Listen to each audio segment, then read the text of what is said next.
E aí galera, beleza? Você está em mais um Acorda Brasil. Gente, ultimamente eu tenho recebido uma infinidade, como sempre, de comunicados de pessoas pedindo para eu comentar algumas coisas. E nessa última semana e na semana anterior eu recebi dezenas e dezenas de links com o vídeo que o Pirula fez a respeito do nióbio.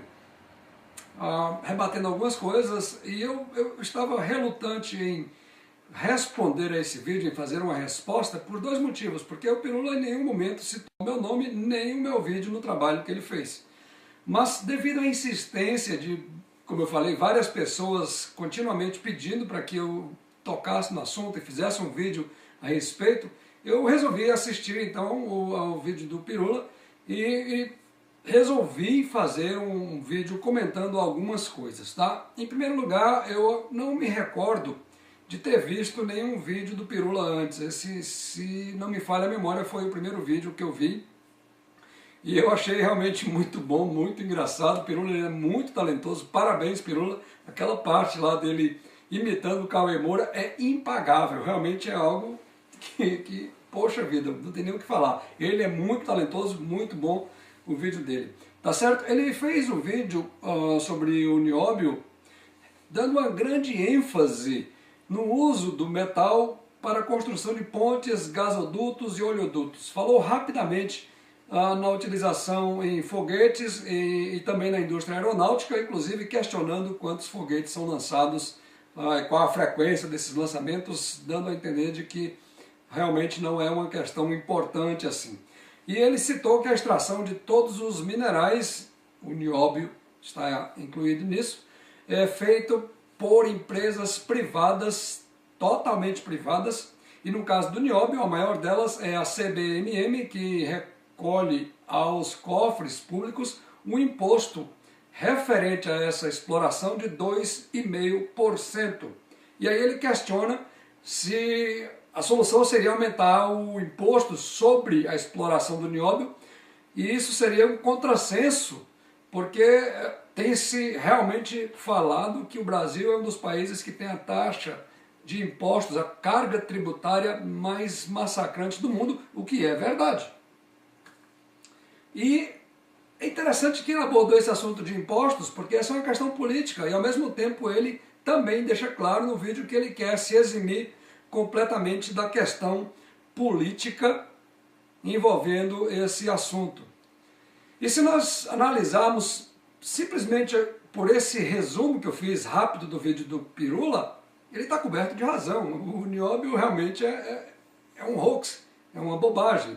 As empresas são privadas, elas exploram o produto, recolhem o imposto devido, o produto é delas, elas fazem o que elas bem entenderem com o produto. Isso aí não tem nada de sério nisso, não tem nada de anormal nisso, é realmente um hoax total, 100%, concordo, como eu já falei, com o Pirula.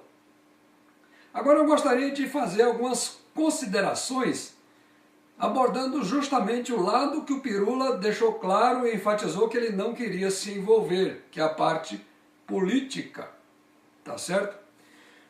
Apesar de ter enchido o vídeo com dados técnicos, com fórmulas químicas, com informações, uma diversidade de informações técnicas, eu acho que o Pirula ele esqueceu, ou talvez até, não sei se foi mal assessorado, ou se resolveu propositadamente ignorar esse fato. Um dado técnico crucial do nióbio é exatamente que ele é um metal que se funde a uma temperatura de 2.500 graus centígrados. E é exatamente isso que faz com que esse material seja algo tão diferente, um material tão raro, tão especial. E aí, como eu já falei antes, ele deu uma grande ênfase no vídeo dele sobre a construção de pontes. E aí eu fiquei pensando, peraí gente, usar um material que tem essa temperatura de fusão tão elevada apenas para fazer pontes, gasodutos, oleodutos, eu fiquei assim meio atrapalhado com isso. Pontes? Será que já estão fazendo pontes para o inferno, por isso precisam de um material tão resistente a altas temperaturas desse jeito? E aí, tirando brincadeiras à parte, eu fui falar com duas pessoas da área de construção. Um é engenheiro civil brasileiro E eu perguntei para ele se ele sabia, ele disse que não tinha conhecimento desse fato, e um outro é um engenheiro estrutural canadense. Eu liguei para ele e perguntei se ele tinha conhecimento da utilização do nióbio para a construção de pontes. Ele disse que também era de total desconhecimento da parte dele. E aí eu fiquei pensando, tá meio esquisito isso, né? Agora eu gostaria de focar em outro ponto, esquecer esse negócio de pontes, de gasodutos, de oleodutos, porque realmente existe uma infinidade, uma gama de outros materiais disponíveis na natureza que poderiam muito bem serem utilizados, como o Pirula bem frisou, já se faziam pontes antes desse negócio do nióbio e vão continuar fazendo com metais normais, com aços comuns, enfim. Eu gostaria de focar esse vídeo exatamente no ponto em que o Pirula deixou relegado em segundo plano. A principal utilização, ou as principais utilizações do nióbio. Por ser um metal resistente a altas temperaturas, o nióbio é um material crucial para a indústria aeronáutica, como componentes de turbinas, enfim, toda essa parte que envolve equipamentos que precisam de altas temperaturas e também baixas temperaturas, mudanças brutais de temperaturas. O nióbio ele se adequa muito bem a isso. E, como eu falei, a indústria aeronáutica é uma grande consumidora do produto. Deixa eu dar um dado técnico para vocês aqui, eu vou colocar inclusive o link sobre esse dado na descrição do canal. Em 2012, cerca de 3 bilhões, com B de bola, de pessoas usaram aviões no mundo.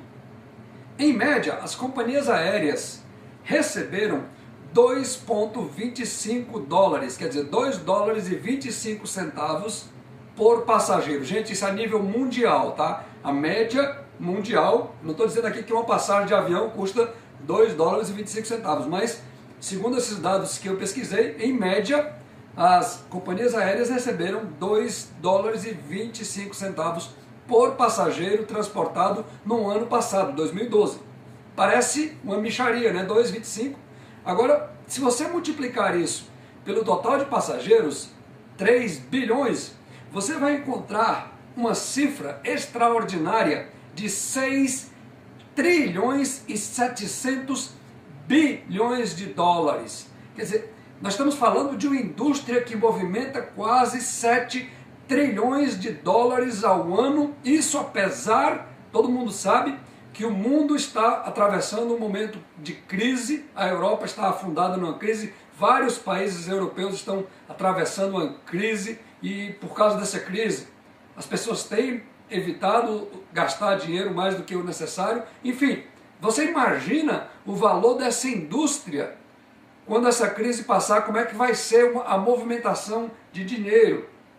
E de novo, o nióbio é um elemento crucial para essa indústria que rende, que movimenta quase 7 trilhões, até mesmo o PIB do Brasil, acho que 2 trilhões, uma coisa assim, alguma coisa perto de 2 trilhões, se eu não estou enganado, me ajude nos comentários. O lucro líquido dessas empresas aéreas no ano de 2012 foi de 640 bilhões de dólares. O link, mais uma vez, eu vou colocar na descrição desse vídeo, ele tem um erro nos cálculos, mas se você pegar uma calculadora qualquer e refazer manualmente, você vai encontrar esses números que eu estou lhe dando. Quer dizer, nós estamos falando de uma indústria, gente, gigantesca. Não é negócio de ponte, de gasoduto, olha, esquece isso. É coisa muito mais funda. Uma outra grande aplicação para a utilização do nióbio, que o Pirula passou batido, é na indústria médica. A indústria médica, ela utiliza o nióbio por ser um excelente supercondutor. Ele é utilizado em ressonância magnética, aparelho caríssimo, tomografias computadorizadas, raio-x digital, equipamentos laboratoriais, etc.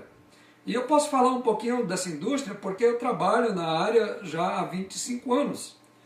Então essa indústria médica, ela tem um faturamento que está estimado a atingir até 2017, está crescente esse faturamento, apesar de novo das constantes crises mundiais que o mundo está atravessando. Eles estimam que em 2017 o faturamento da indústria médica será de 302 bilhões de dólares anuais. Vamos a alguns fatos reais. O nióbio é utilizado na indústria aeronáutica, como eu já falei, na indústria bélica, que eu não falei, tá? Que é também uma indústria que é muito, muito grande.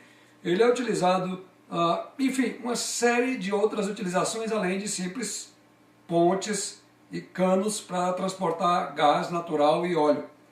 O Brasil detém a maior parte no mundo desse material. Isso não é hoax, isso é um fato, é um dado real. Eu não acho, segundo o Pirula falou, que tenha que ser criado uma Niobras, ou Nióbiobras, travou a língua, ou qualquer outro tipo de estatal para controlar essa exploração desse produto. Pelo contrário, eu sou inclusive contra, totalmente contra, essa é a minha opinião pessoal, tá, gente, de que o governo tenha empresas que exploram, que se metem em atividades comerciais. Eu acho que a Petrobras, inclusive, deveria ser privatizada de uma maneira correta, trazendo mais benefícios para a população, porque as outras privatizações que a gente viu aí na época dos tucanos foram, realmente, pelo que a gente tem visto, não trouxe muito benefício direto para a população. Agora, eu acho que o governo deveria fazer o seguinte: ao invés de cobrar esses míseros 2,5% de imposto sobre a exploração do produto, o governo deveria cobrar royalties sobre essa atividade, na forma de, sei lá, por toneladas, enfim, existem uma diversidade de maneiras de se calcular cobrança de royalties. A mesma coisa como é feito no caso do petróleo em território brasileiro, não é? No caso das empresas que exploram petróleo no Brasil, elas recolhem, elas pagam royalties aos estados onde isso acontece. E se não me falha a memória, eu vi uma reportagem há um tempo atrás dizendo que o royalty do petróleo proporcionava uma qualidade de vida invejável para as cidades que ficavam na região onde tinham os polos de exploração do petróleo. Deixa eu dizer para vocês aqui como é que funciona essa questão de royalties aqui na província de Alberta. Já que o Pirula argumentou no vídeo dele questionando se deveríamos aumentar o imposto sobre a exploração do nióbio e dizendo que isso é um contrassenso, porque se o Brasil já tem uma carga tributária muito grande, por que se falar nisso? É verdade. Agora deixa eu dizer para vocês, dar um exemplo de como é que a coisa funciona aqui na província de Alberta. A província de Alberta, no Canadá, ela é riquíssima em óleo e gás natural. E por causa dessa riqueza, o governo ele não explora diretamente o petróleo e o gás natural da província. Tudo isso é feito por empresas privadas. O governo apenas recebe royalties dessa atividade econômica. E por causa desses royalties que o governo da província de Alberta recebe, nós temos aqui a menor taxa de consumo, o menor imposto sobre consumo do país inteiro. Aqui paga-se apenas 5% de imposto sobre o consumo. Esse sim é um elemento que massacra diretamente o seu bolso. É o imposto sobre o consumo. É o imposto que é escondido no Brasil, no caso do Brasil, é escondido, é embutido em tudo que você consome, tudo que você compra.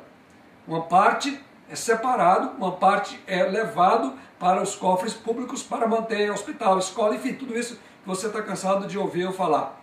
Agora, no Brasil se paga 17%, em alguns estados 18%, enfim, aqui nós pagamos 5% por causa dos royalties que são cobrados na exploração do gás natural e do petróleo que existe nessa província.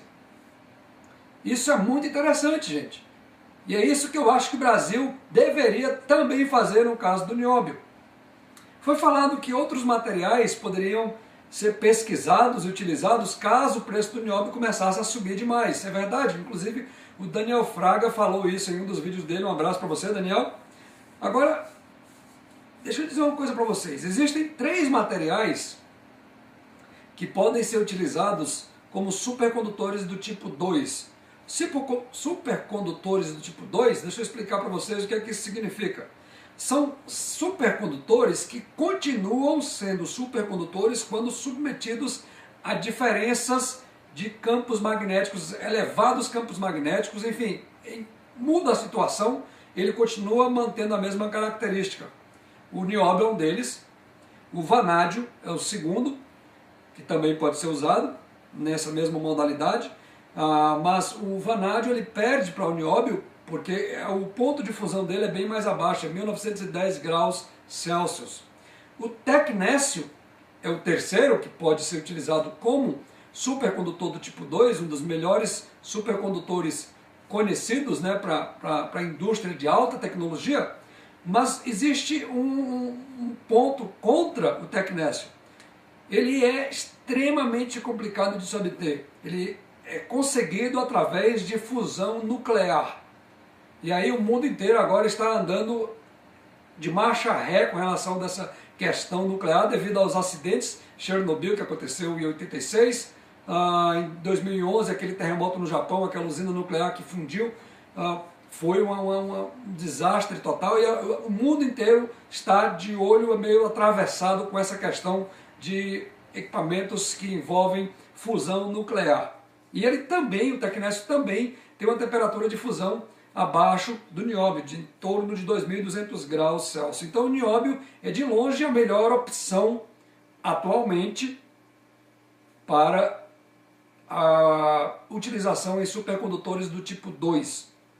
É possível pesquisar para que novos materiais sejam, sei lá, desenvolvidos, descobertos, enfim. É claro que é possível isso, é claro.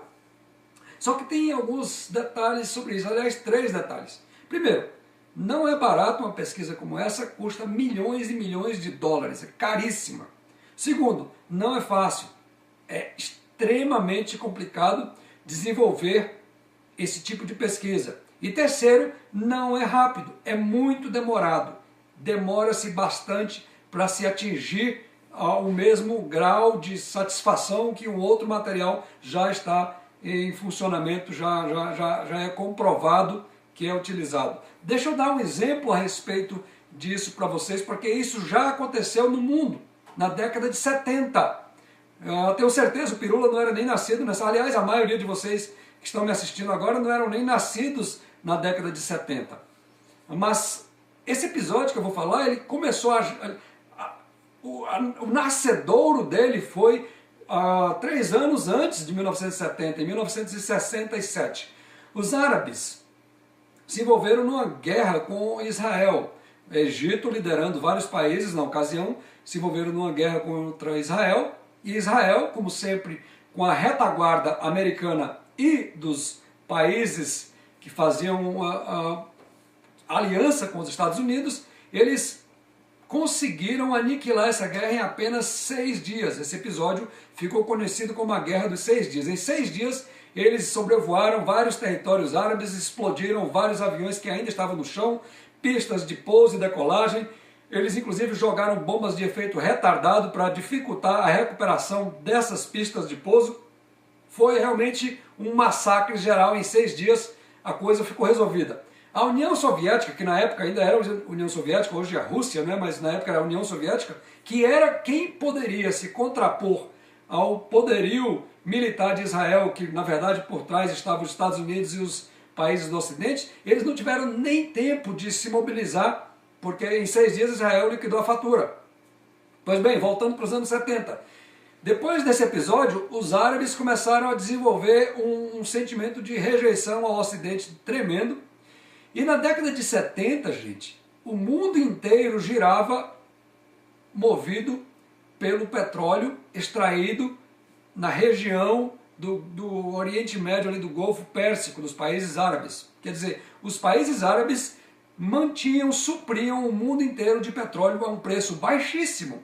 Eu não sei se vocês lembram, mas na década de 70 os carros no Brasil eram o Maverick de 8 cilindros, o Dodge Dart de 8 cilindros, o Galaxy de 8 cilindros, o Opala Commodore de 6 cilindros, ninguém estava nem aí para consumo. Nos Estados Unidos, então, eram verdadeiras banheiras gigantescas que consumiam um monte de litros e galões de gasolina, porque ninguém se preocupava, o petróleo era extremamente barato. E aí o que os árabes fizeram? Por causa dessa guerra que tinha acontecido e por causa do sentimento ferido que eles estavam contra o Ocidente, eles fizeram uma organização chamada OPEP, que em português é a Organização dos Exportadores, dos países exportadores de petróleo, e eles então resolveram aumentar bastante o preço do petróleo. Em menos de 3 semanas eles quase que, sei lá, quadruplicaram o preço do petróleo, e em 1973 o mundo se ajoelhou para o Oriente Médio,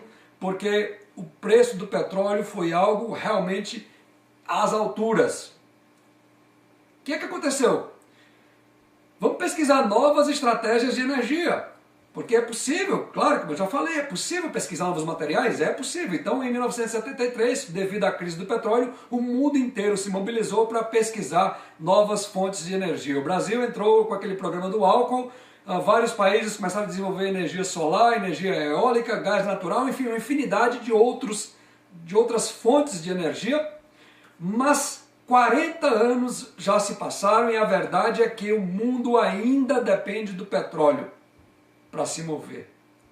E enquanto isso, enquanto o mundo pesquisava novas fontes alternativas de energia para suprir o petróleo dos árabes, veja o que os árabes fizeram.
Falando, galera, eu não estou falando de negócio de ponte, de gasoduto, nem esquece isso, gente. Aproveita o momento e pega esse negócio de nióbio e realmente investiga-se se realmente está havendo um envio do nióbio para fora a preços subfaturados. Eu recebi já também uma infinidade de links de pessoas falando que a CBMM vai ser alvo de uma investigação do Ministério Público do Estado de Minas Gerais, porque, segundo rumores, essa empresa ela tem várias subsidiárias espalhadas pelo mundo afora, e ela manda o nióbio a um preço subfaturado para as suas subsidiárias fora do Brasil, porque o imposto seria menor, enfim, e aí essas subsidiárias reexportam o nióbio a um preço muito maior. Eu fico pensando, poxa vida, agora o mais crucial de tudo isso não é só isso não é mandar a coisa bruta para fora, ao invés de pegar o Brasil e jogar no meio da indústria de tecnologia de ponta, usando o que a gente tem, e isso é um dado real, 98% dessa porcaria está aí no Brasil. Por que não desenvolver tecnologia de ponta no Brasil? Por que não fazer parcerias, ao invés de mandar o nióbio para fora do Brasil? Fazer parcerias com as indústrias que desenvolvem equipamentos de... O Brasil não está nesse time. São pouquíssimos países do mundo que fazem equipamentos de ressonância magnética. São pouquíssimos países do mundo que fazem supercondutores. São pouquíssimos países do mundo que fazem turbinas de avião. Gente, e o Brasil não está no meio deles. É disso que eu estou falando. E isso não é hoax. Isso não é uma bobagem. Isso não é algo que você... deixa para lá. Não, gente, isso é algo de extrema importância. Ao invés de mandar o produto puro para fora e depois comprar esses equipamentos de alta tecnologia, de novo, esquece ponte, rapaz. Não estou falando disso, não. Estou falando de coisa séria. Fazer parcerias com as indústrias que produzem isso para levá-las para o Brasil, para que o Brasil se insira realmente no seleto grupo de países que dominam o mundo com indústria que realmente faz diferença. É isso aí, galera. Espero que você tenha gostado. Eu quero contar com você mais uma vez. O vídeo do nióbio, o primeiro vídeo do nióbio que eu fiz, deu mais de 500 mil views. O segundo vídeo do Niobe deu, eu acho que 50 e poucos mil views, mas eu quero fazer um apelo de novo a você. Me ajude a divulgar esse vídeo agora. Me ajude a divulgar para que ele chegue a 1 milhão de views rapidinho, 2 milhões, 3 milhões de views. Gente, isso é de fundamental importância. É algo que pode sim mudar a qualidade de vida do Brasil. Um abraço a todos, obrigado por ter assistido e a gente se vê no próximo vídeo. Tchau, galera!